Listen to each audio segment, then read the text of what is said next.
world torn apart by disaster, a new society has emerged. Scarred survivors band together, their shared humanity, the only thing that keeps them pushing on against the hordes. But amongst this chaos, a new hero has risen. In the tumult of survival, an idiot on a Segway rides around with his tackle in the wind and asks people about board games. This is The Guild.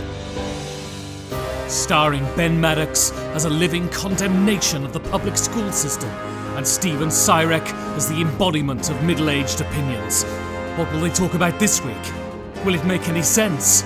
Will someone finally snap and put an end to this nonsense? Isn't the democratization of media fun? All of these questions won't be posed and then will fail to be answered. God, I need a drink. Make mine a meths with a twist of strychnine.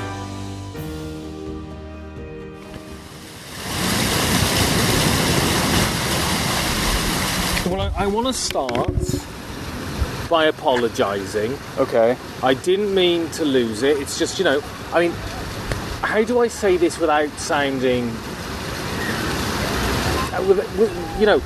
in the amelioratory tone? You're a prick. And let me just interrupt you right there. Yeah, that's normal for you. Yeah, carry on. I really don't think how do you say this word? Yeah, exactly. I don't think it's a word. Amelioratory?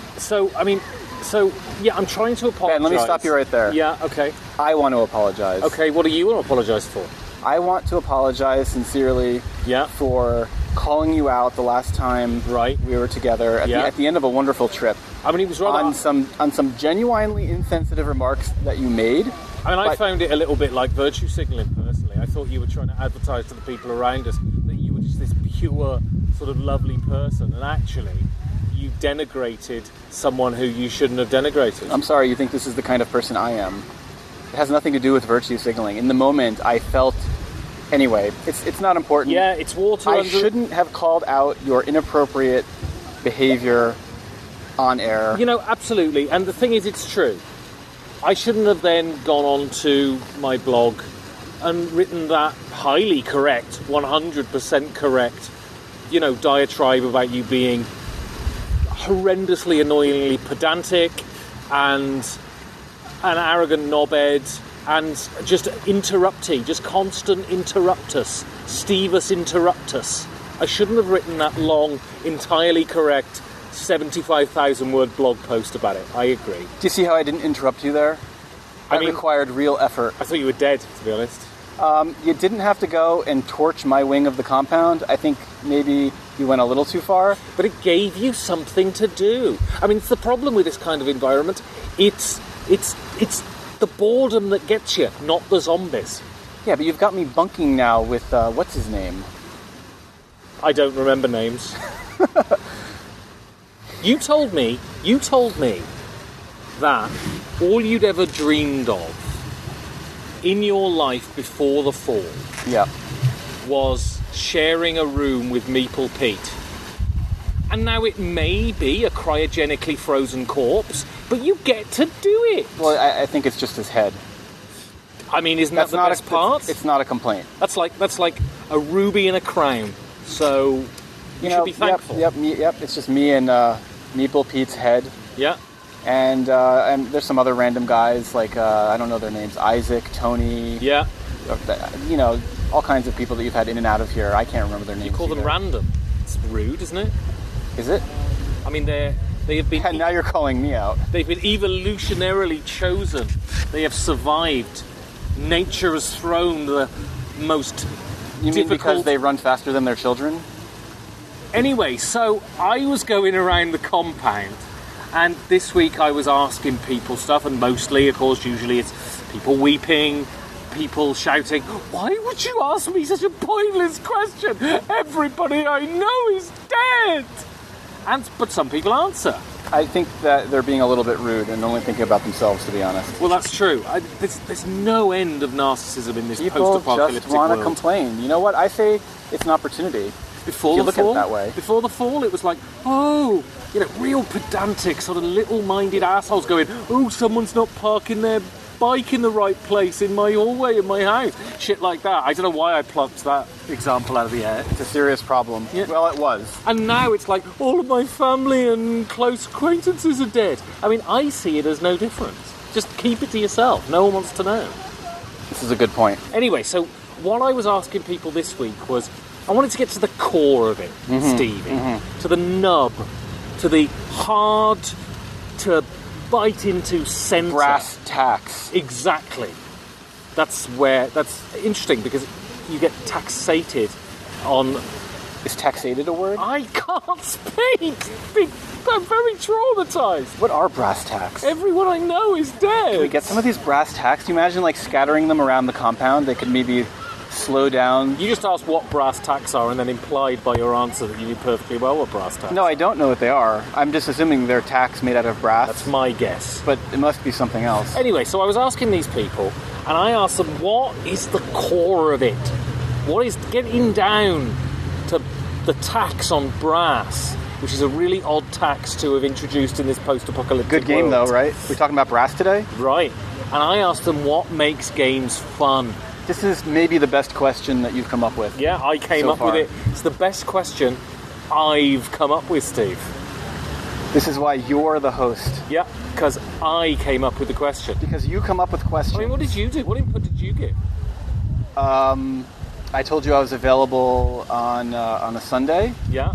And well, you're not religious here? No, not particularly. So it makes no difference. Not after what's happened. Well, exactly. How could you be? How could you hold on to God after what we've all seen? Yeah, exactly.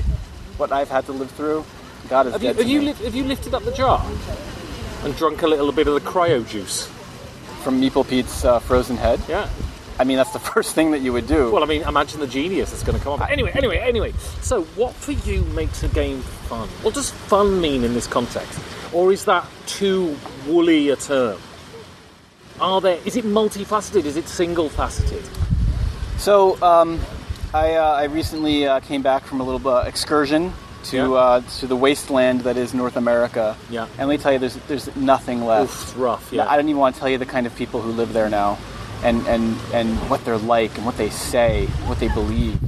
I think they're probably not even human anymore. Right.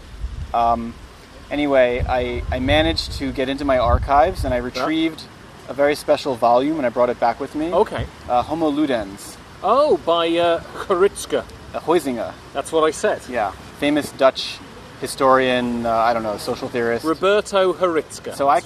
So what I can say is I now have this book in my possession. Okay. And I can say things to you like Homo Ludens. There's a book about this on this very site. I haven't read the book. I want to be clear about that. But why would you read it? But I do have the book. Sounds boring as fuck, doesn't it? It's probably a very difficult read, right? Yeah. And I have no idea what the prevailing theory is. Well, Huizinga was a famous boar. Huizinga. Exactly, that's what I said every time. Huizinga. Yeah, Huizinga was a real boar, apparently. I forget the first name. Johann, probably? John, I think. Johann. John. Exactly. John. Roberto. What does Huizinga mean? Hoi. That was a zinger. Like if someone says a great joke. I feel like we're not addressing the question. Anyway, Homo Ludens, Huizinga. Okay, so what for you makes a game fun? I don't know if I can answer the question in general, but there are these moments when I'm playing... What about in Sergeant? Can I finish? No. Oh, I see what you did there. Yeah. That was good. There are these moments when I'm playing a game when, and you'll know what I mean, I get to do something that I've been trying to do, that I've been planning, I've been setting things in motion for a number of turns, maybe for most of the game, and then I get to do it. And then I just get that, I don't know if it's an endorphin hit or this just sense of satisfaction that I managed to pull off what I wanted to do. This has nothing to do necessarily with even winning the game or beating other players or depriving someone else of an action. It's maybe the challenge of figuring something out in the game and getting a reward from it. And this doesn't happen with every game, but I think a well-designed game is able to provide you with these moments. And they can't feel like they're impossible to achieve. They also can't feel like they're too easy. Well, this is the point, right? I mean, I think it's interesting. I think within games, what blew my mind when I first got into gaming was the sheer breadth of styles. And, and when we start to do something regularly, we get into a groove. So I very quickly sort of went through many different styles and genres of games and fell upon, for want of a better word, sort of midweight Euros as being the thing that that fires my cannon. But different kind of games promote different kinds of fun. The fun you get when you play Avalon is different in character to the fun you get when you play Brass. And what's really interesting, I played Stevenson's Rocket the other night, and what was so clever about Stevenson's Rocket, and I think whether Knizia consciously does this, but there are certain games which what you do is you're engineering the mechanics. You're putting the mechanics together in a certain way, manipulating them in a certain way to get a certain outcome. And then you receive the reward for that. And I think that's what you're talking about by and large. But what Stevenson's Rocket does is actually, it's mechanically very simple. What you're trying to do with the placement of pieces and the decision you make is to manipulate other players' behavior, to incentivize them to do what you want them to do, which is what studiers of economics have been trying to fathom out for the last 100 years, right? You know, the spirit level, the latest iteration in sort of the notion, or the nudge theory. And Stevenson's Rocket, and things like modern art too, they are exercises in that. And I've just realised, as a demonstration of what fun is, it's sort of quite, I don't know, dictatorial to some degree, but it's an incredible satisfying feeling when you manage to sort of manipulate people into doing what is to their benefit, but fundamentally to your benefit. Super, super interesting. I think here the question of fun is intersecting a bit with the question of design. We were talking about this actually while you were playing Stevenson's Rocket. I was unable to participate. Because you were late. For reasons entirely out of my control that, you know what, I give you credit, you were entirely understanding about them. You were very... Yeah, I wasn't a dick about it. Just like, God, Ben is he's a big person sometimes. I'm really not a dick about like stuff. Little guy, but big person. Yeah, I mean, small. I mean, I've shrunk a lot since the fall as well. I mean, it's the poor diet and the radiation. Yeah. And the shrinking rays. So a game like Avalon, this is so dependent on the people that you're playing with, right? Like the people are they're like a component of the gameplay. Absolutely. Some people will criticize Euro games for being like multiplayer solitaire, and then the design is just some kind of puzzle, and it doesn't entirely matter who you're playing with. I mean, the people you're playing with could cause you to have a good time or a bad time, but it's entirely irrelevant to the gameplay. Their behavior, their participation in the game is not mechanically part of the game. Yeah, and unless they're overtly offensive, right? Or like me, you know, sulky. I get sulky, and I can understand. I've learned to kind of ignore the it. Fun out of life, but yeah, that's the thing. But what I was going to finish by saying, Knizia seems to be a guy who's mastered the intersection of the design of the game part, like the puzzle part, with the player participation, yeah. Right? Because I've seen this in a lot of his games where it isn't just completely multiplayer solitaire. You are trying to influence the decisions of the other players in some way. It can be subtle. I mean, I've only played a fraction of his games, but he seems to be in a class by himself in a lot of ways. I mean, it's a thing. It's the sort of the thing about certain games where you're trying to.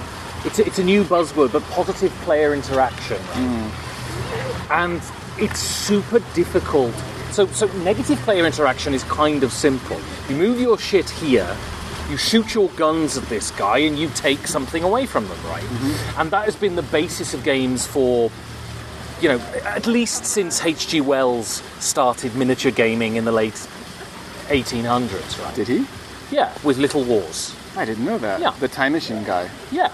That's why if you read my review of Dungeons & Dragons, I talk about popping round to Herbert George's house and him telling us about Little Wars. Can we take a little break and I'll go read that right now?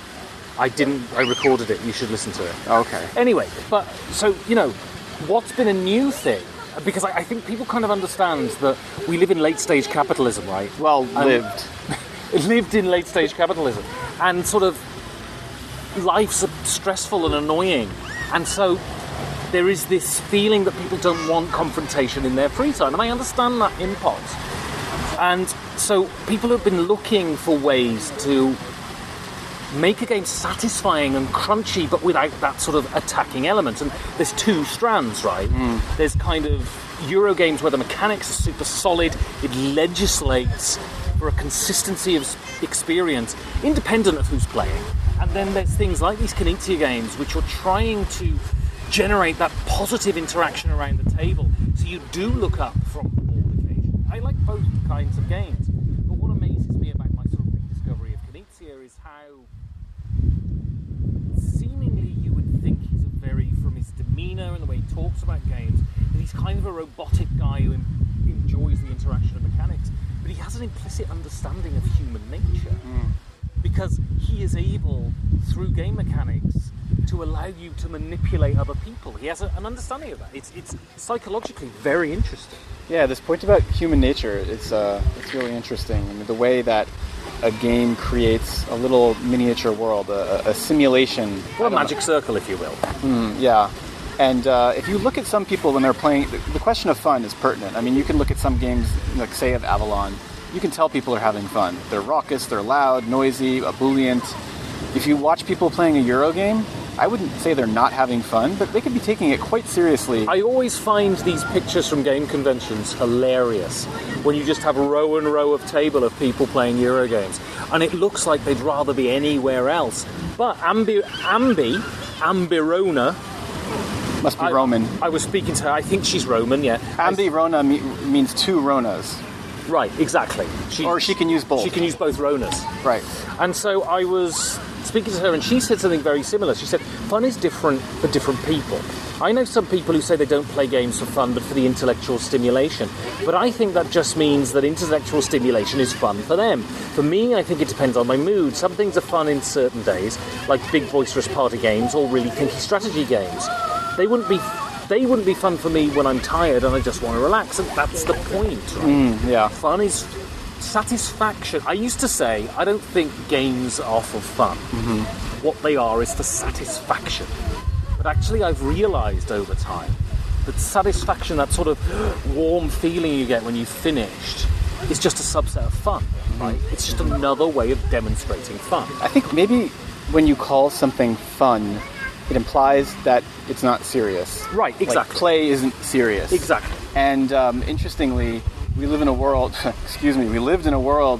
in which politicians, for example, are accused all the time of treating politics like a game, right? There are real things at stake in the world, and there are certain individuals who we can accuse them of just treating it like it's some kind of game, like they're just trying to score points. And to me, this is almost an insult, as if what we're doing in actually playing games is somehow not serious. So you could compare it to what politicians are doing, or whomever, I don't know, business leaders, anyone who has somehow control over the world such that we're like their pawns and they're just kind of moving us around, moving resources around. It's just a game. Right. But really, in a way, games are quite serious. It's because it is essential to who we are. Well, and the role of the government is essentially a game played on a country-sized board, right?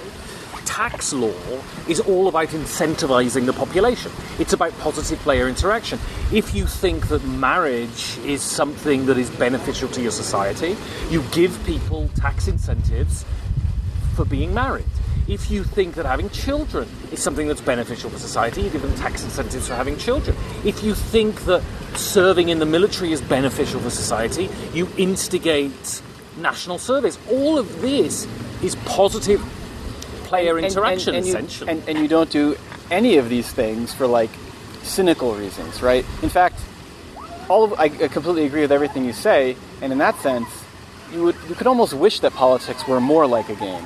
More like the kinds of games we play, and not like the kind of game that people think they're talking about when they say, oh, they're treating it like a game. Should be less like diplomacy, more like Stevenson's rocket, right? Maybe, I don't know. Where I don't agree with Ambirona is that I tend to be pretty keen to play the same sorts of games all the time. But I could understand not feeling like a 5 or 6 hour long Euro game and wanting to just do, Skull King instead or something like that. It's interesting because I hate the term because I kind of hate terms. But I think I fall into that bracket. I love terms. I'm an omni gamer. Mm-hmm. And I do genuinely enjoy... I think I have a... Twister? We played Twister last year at Essen. I like games that are Cthulhu Twister. mechanically rigorous, but I think I derive the same amount of enjoyment from Skull King or No Thanks that I do from Brass or Through the Ages. Not Through the Ages, because Through the Ages is, I think, in a different level to any other game, but it's that idea, right? I think, and that's the point. It is that qualitative judgment, that value judgment that you have, that if it's something about shouting and screaming and that is somehow lesser, that is somehow less valuable and less serious than deliberative fun. It's that notion of, oh well, why don't you read a book instead of watching the telly? Well, there's some awfully good stuff on the telly. Right. Some of the games I've played where you could spend the entire game in silent contemplation of what you're doing, they somehow build up a sense of drama. They have a story in them, and you get to a certain point and something happens. Someone does something, an action is achieved, something is unlocked, and then it's explosive, right? Then suddenly everybody becomes very excited. Oh my God, I can't believe that happened. Everyone stands up, they sort of back away, they can't believe what's just taken place. If you're an outside observer, for 3 hours, they're sitting there, nothing is happening. Right. They're moving some pieces around, and then suddenly it's like this gasp, this big bang of surprise. And it is almost as if a sort of force field has formed around the table. And to stand outside of that force field is not to comprehend the electricity crackling around that table, right? Until you're involved with it, you can't. Whereas games like Avalon, you can look at them and say, oh, I see. Because people are playing their strategies out in the way that we communicate with each other, which is verbally. And so you can look at that and go, oh, I see what he's doing and they're doing and all of this sort of stuff. Whereas with more contemplative games, with quieter games, with games that dwell in the mind, not above the table, it's difficult to understand how that could be fun unless you're doing it yourself. I mean, I love the drama, I love the tension when it's there. I don't think too many games are good at creating that. I think it's probably similar to sports, whether you're watching or playing football, for example. There's drama, there's tension. It's fun, probably, and then there are these moments where everybody just has to have a kind of release. And this really does it for me. It does it for me a lot more than just building an engine and grinding out points. And some games are very good at that. They're very well designed, they're mathematically sophisticated, whatever. It's not quite enough for me. There should be some endeavour in building that engine, right? And it's this human component, I think, that you're talking about. It's that, yeah, exactly. It's super interesting. I was listening to a podcast the other day and they were talking about depth in games. There are still other podcasts? Yeah, it was an old thing. I found an old hard disk. Oh, nice. What's a hard disk? Is that like a CD-ROM? Exactly. It was like one of those CD-ROM things. I've been flinging those at the zombies. I mean, there could be valuable information on there. Well, you gotta keep the zombies away. The problem is I miss most of the time. You have to kind of develop. It's in the wrist then. Exactly, and I'm great at that. But they were talking about depth, and they're miniatures gamers, and they were talking about depth. And I have a particular conception of what depth means, which is sort of mechanical depth. But they were talking about the depth coming from players. That the interference in your engine from other players is where games develop depth. And I thought that was super interesting. Because as a Eurogamer, I see the game being responsible for the depth, not the players around the table. Well, I was chatting with Anthony Boydell, Anthony Boydell, I remember him. Who says he's going to stab you in the face if you don't stop snoring. And he said a positive feedback loop. Whatever the sources of that feedback, be they players, the art, mechanisms, the professionalism, the originality, the suggestive shape of the start player marker, etc., it must exist and it must flow for fun to arise. Now go in peace to love and serve the Lord, bitches, is what he said to me. I get the feeling he might be starting some strange religion, which if the boss of the compound finds out, means he'll kill him. I mean, let's face it, this kind of thing is inevitable. Exactly. Factions, underground movements. I'm just trying to decide which one I should join. Mine. I would like to It's join... not going to be the winning team. I was going to say... But it's going to be the most fun. I want to join a successful one. No disrespect. Total disrespect taker, thank you very much. But what do you think about a positive feedback loop? What does that mean? I like this idea. I like this idea of a suggestive shape for the starting player. Absolutely. Like a bum hole. For example, yeah, maybe. Yeah, I suppose. Like a bum hole or a cock. or a fan? No comment. Good. Out of the three, Yeah. bumhole, cock or fan? I mean, not only cock, but the one that you and I discovered. Yeah. Which is your favourite? If someone said for the rest of the time, you can only have cock, bumhole, or fan. What do you mean I can only have? Well, I mean, you take that to mean whenever you take it to mean. Well, which one you plumping for? So I think it's interesting that Tony seems to have agreed with us, more or less, as far as the positive feedback aspect. Yeah. And but you're not answering my question. I don't know how to answer your question. How do you make a shape for something that is like an absence of? Well, you just carve the sort of sphinctery bit, don't you? And imply the space. I mean, could I have one of each? You imply the whole. No, you got to pick one. I've got more than one now. Yeah, but it's mutations. I mean, I think this should be a guild topic for another week, maybe. Okay, next guild question. So maybe for Tony if he's still out there. What do you think a feedback loop is, though? Do you think a great designed game sort of develops its own momentum and sort of gallops to the end almost out of the control of its players? Absolutely. I think games have positive feedback loops and they have negative feedback loops, and there are some games that are kind of broken because they direct you to do something and then punish you for doing it. What's a negative feedback loop? I think it's when this exact situation, the game takes something away from you that you couldn't have seen coming.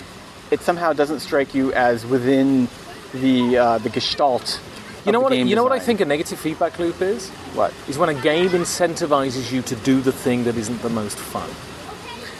Sure. You know, that idea though, if I just do these two things and I bounce back and forth, and it's not much fun, but it will yield the most points and I will win the game by loads, that is a negative feedback loop. And you'd rather do something else. Or it convinces you that you should play according to a certain strategy, and then out of nowhere later on, it's like, aha! And it takes that away from you. It takes away the benefit. Like all the work that you put into it, now it means nothing. I mean, I suppose there's an argument to be made that this can be part of the drama. I can't think of a better example in the moment.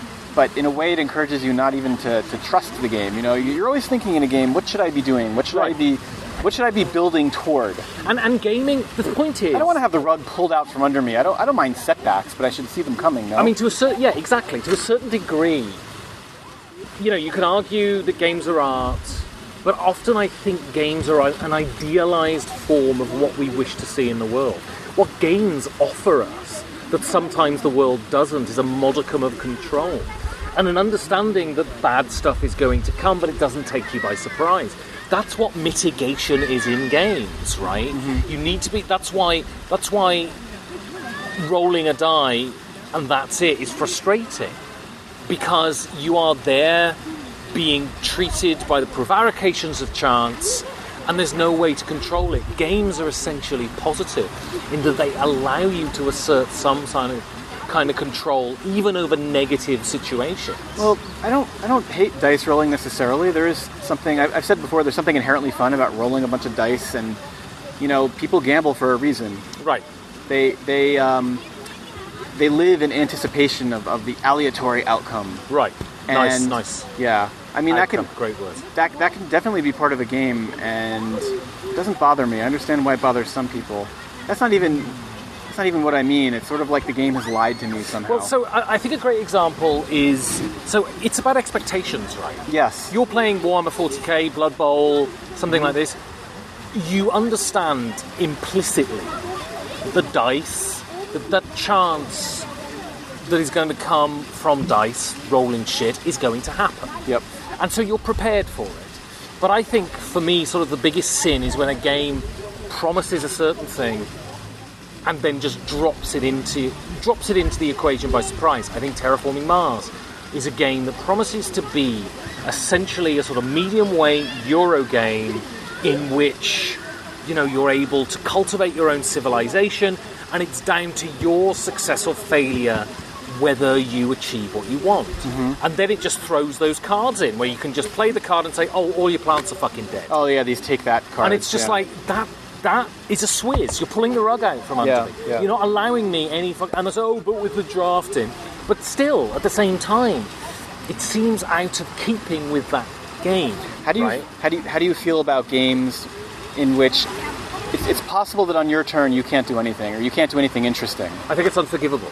Yeah. Because fundamentally what games are not is a demonstration of your intellectual superiority. Because if that's what they were at their core, games would be different. What games are things that deliver fun, deliver satisfaction, deliver intellectual stimulation, deliver raucous laughter or intense silent contemplation. A design fails if it doesn't give every player that. I'm not saying a big explosion moment, but every turn should contribute to potentially something big happening. If it's just nothing, bleh. You should feel something every turn. Like, I just made progress. I just did something. I feel good about that. Or frustration, or disappointment, or I was a millimeter away. Do you lend much credence to the idea of a flow state? Great games instill that, right? Yeah, something like I was saying, like it's not too easy, not impossible, just the right amount of challenge, and the game facilitates that. Right. But without saying to you, like, nope, you didn't quite figure it out this time, so just take all your pieces back, you can't do anything else. This is why it's a sort of spirit level idea, right? Spirit level? Well, it's that idea that discontent in a population doesn't come out of scarcity or abundance, it comes out of perceived inequality. Yep. So the example I always use, right, for this, say you move into a shared flat, and the guy... Like me and Meeple Pete's head. Exactly. So the guy who shows you the flat shows you your room, and you look at your room and you think, wow, this is great. It's really big, and it's perfect. It's everything I want. And you move in, and then one day the guy who lives in the flat goes out, and he leaves his room he leaves the door ajar, and you think, just have a poke in. And you look in, his room's twice the size, with double the amenities. Yeah. Suddenly you think, why am I in this pokey little shithole? You're always comparing yourself. Right. Someone could come to you, but you're still paying half the rent of everybody else in the city with the same size room. Right. It doesn't matter. Exactly. And so I think games have to promote... This is why even multiplayer solitaire games, if you go into it and there's one person who's brilliant, and within 2 rounds they're lapping you on the board, in spite of yourself, even what you're doing in a normal circumstance would be enjoyable, you're not going to get fun from that. Because we are spirit-level beings. We need to see a level of... Je ne sais quoi. A minimization of inequality, I guess. Not to eradicate inequality, because to some degree better play should be rewarded, but a desire to ameliorate inequality. I think the opposite is also true. I mean, I don't know if you feel this way, but if you see someone really having a hard time in a game, or take a major setback, I mean, to the point where you would think it's unfair, especially if it happened to you, I don't feel good about this either. I mean, I will call a game a shit game if even someone else suffers from this kind of, I don't know, bad luck. I don't know if you want to call it luck. But I don't like to see other people having a bad time when I'm playing and falling way behind. And that really isn't fun. No, I mean, it's just like, the joy in victory, but it does not, for me, overcome seeing other people miserable. Not because they've been defeated, but because they couldn't even, like, hook into the game at all. Yeah, I'm very sort of against coitus interruptus, in the sense of, I think if you start a game, you should finish it. Except in one situation. Oh, what's that? When you're all sitting around a game, and everyone just goes... This is wank, isn't it? Thankfully, it doesn't happen that often. It doesn't. It doesn't. I've only walked away from a few games in my life, and I think it's such a contributing factor to fun is the people sitting around the table. I think if you're playing a game and you're extracting fun out of it, no one else is. Doesn't seem to bother everybody. No, I know people for whom it's perfectly fucking fine, but then you should evaluate what you're doing with that game. And personally, I would say let's stop, even if one person's enjoying it, because quite honestly, then should a game be fun? I mean, I don't understand how you can enjoy the experience if no one else is. It seems odd to me. Well, I spoke to Danny Perello, relax, and he said... Is he telling us to relax? I think he is. Does he know what's going on here? It's a bit passive-aggressive. I have not been in a state of relaxation since I entered the compound. If we're talking about bumholes, my sphincter is now almost clasped tightly together. You make one mistake around here, I mean, the leader zombie is food. The leader is a man of justice and a man of calm verisimilitude. How do you know it's a man? I assume, but it's because it's my inbuilt sexism. How do you know it's not Meeple Pete's disembodied head running the show from his Could be indeed. enclosure? But, you know, if you step outside the yellow lines, you'll have your head chopped off, and I think that's fair, Stephen. I think that's harsh, but it's fair. No disagreement from me. So he says, to approach this from a slightly different angle, I think in part what makes games fun is the act of play. As adults, our playtime is drastically reduced, and also as adults, our sensibilities have become much more complex than that of a child. So discovering styles of play that we genuinely enjoy can be difficult. The beauty of games is they can be as complex and serious or simple and silly as we need at any given time. From Happy Salmon to This War of Mine, from Love Letter to The Colonist, games run the gamut of different types of interpersonal interaction. And I think it's interesting that you see a lot of people, there's been a lot of pushback.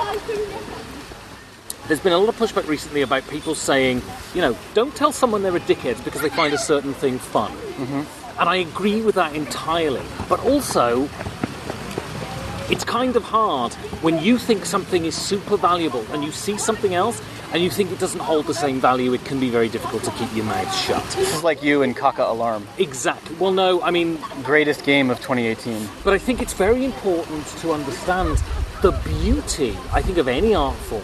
But games extols this incredibly, is that you can facilitate your time in whichever way you wish. And that's great. And gaming gives you so many different varieties of fun. Maybe we should talk about whether games are even a form of play, especially with regard to children. Children can kind of invent games or just generate play for themselves spontaneously. And I think for them, there's a greater reality to their play than when they're not playing. And we're trying to recapture some of that when we as adults play a game. And I've experienced these moments where you're talking about a magical circle. I'm kind of lost in the game. I don't know if it's the same thing as play. I think it's maybe. A structured form of play. Games are... We're not very creative with our games, right? Like in what sense? Like we don't change the rules and add. I mean, I played a lot of games when I was a kid where we would have house rules. We would add components, take components away. But the thing is, we're scared shitless. We're scared shitless of breaking things, right? Yeah. And so the point is, kids can deal with moments of boredom much better than adults can. They play Calvin ball with everything. Exactly. This is the point. And what we need is an experience that offers us consistency, because we realize how much is not in our control. Yeah, and by the time you get to a certain age, you've spent all the time with other fucking human beings you want to. So moments of bagginess and boredom becomes less and less tolerable, and so rigorousness and offering us a chance to have, what's the word I'm looking for? Recreation that we know is going to be entertaining consistently is what we look for. We become much more discerning as adults. Whether that's right or whether that's wrong, whether that sucks some of the joy out of your life, I think that's uncontestable, but it's what you become. Could you imagine modifying a game if you found it lacking in some way? You didn't like a certain rule, or you did like the game, but you wanted to create your own expansion. Well, that's where game designs are born, right? That's where game designers are born. Seeing something that is not to their taste within a design and adapting. But you're not trying to create a new product. You're just, messing around with the game within its own kind of creative constraints for your own entertainment, for the entertainment of your group, just to play around with it, just for the sake of it. And it's all about ownership. And if you feel like that improves the game, what you're doing is adding a stronger sense of ownership for your group, and that's also fun, a feeling that you own this experience. And that's why legacy games are so popular, right? Because people are dying to have something that is uniquely theirs. This is like the board game version of body modification. I mean, it is fun to kind of destroy parts of games, modify them, put stickers on things, write on them, draw, scrawl. Well, on the subject of body modification, I'm going to get something lopped off by Dr. Mangala. And Doctor Who? he's the new doctor that's come in. He used to... Ben, I don't think you should see him. No, he's told me he's going to chop some stuff off and it will improve my Your what? life no end. I don't know if you should trust this guy, Ben. Hey, he's a doctor. He said to me, trust me, I'm a doctor, and who am I to he told you. if such confidence? He told you to trust him. I mean, Well, exactly. all right. Well, maybe we can grab a drink afterward if you can still, drink. I mean, this is the assumption that I've still got a mouth. What will happen with Ben's upcoming operation? Will Steve drink all of the cryo water? Find out in next week's offensively average instalment of The Guild. Any similarity to persons living or dead is unfortunately accurate.